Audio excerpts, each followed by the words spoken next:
some fundamental level, we're learning about how the universe works.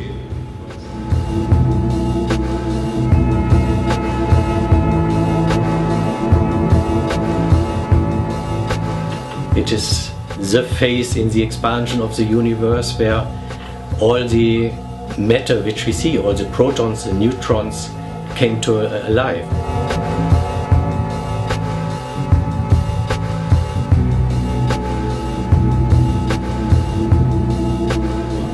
It was so cool that we're the only one who can do this in the whole world.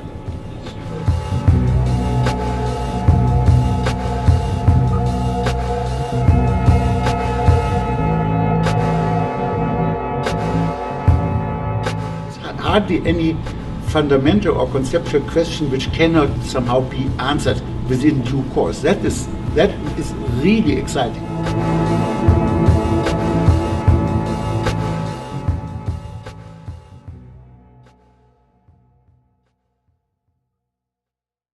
How can we say that we're a scientific advanced people and not explore one of the four forces in nature that is the most poorly understood force, and even has direct application in everyday life?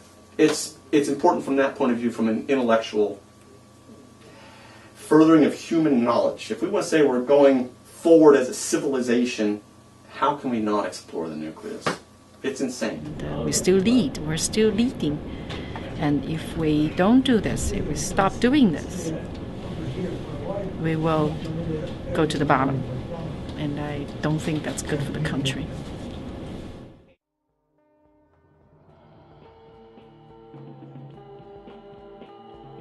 You say, well, where's the practical applications, dude? Why should we spend so much money on something like this?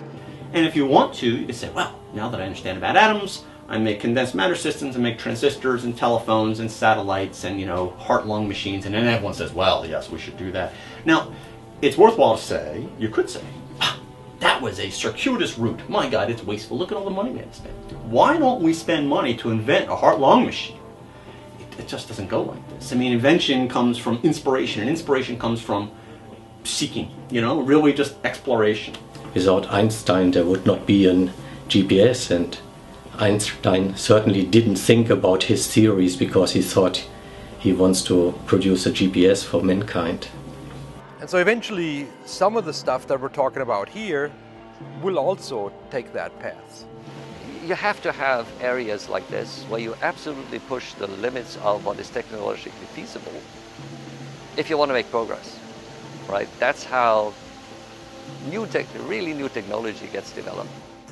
And that's I think where a lot of the innovation comes from. And I think if you don't do the science, first of all, the students don't have the opportunity, and maybe even more importantly, they don't have the pull. And there's still opportunity for new people to come in and make, breathtaking contributions. If you are good at physics, mathematics, chemistry, you can go anywhere without really being afraid of anything. What is the quality of the talent of the young people coming into the field? It has steadily increased. And even in the last 2 years or 3 years, I've seen young people coming into the field that are as bright as anywhere. And they're fascinated. I hope they have a future. And I hope they're not disappointed.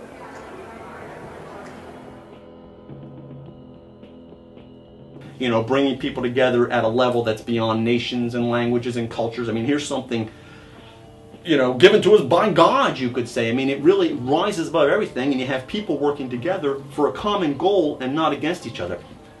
Wow, I mean, you could even just start there. Yeah, it's fundamental research. It has to be a high priority of any civilized society. We have to know how the world works. We think back to the Greeks, and not about their commerce, about their trade with the Persians or with the North Africans. We think about the art and philosophy and culture that they developed as a society. And I think it's important for us to do the same in our world today. And I think that what we do here adds to what we will leave as a legacy to future generations. Those who came before us made certain that this country rode the first waves of the Industrial Revolution. the first waves of modern invention and the first wave of nuclear power. Major industries, including television, communications, and computer industries, couldn't be where they are today without developments that began with this basic research. We cannot know where scientific research will lead, but one thing is certain: if we don't explore, others will, and we'll fall behind. Science is more essential for our prosperity, our security, our health, our environment, and our quality of life than it has ever been before.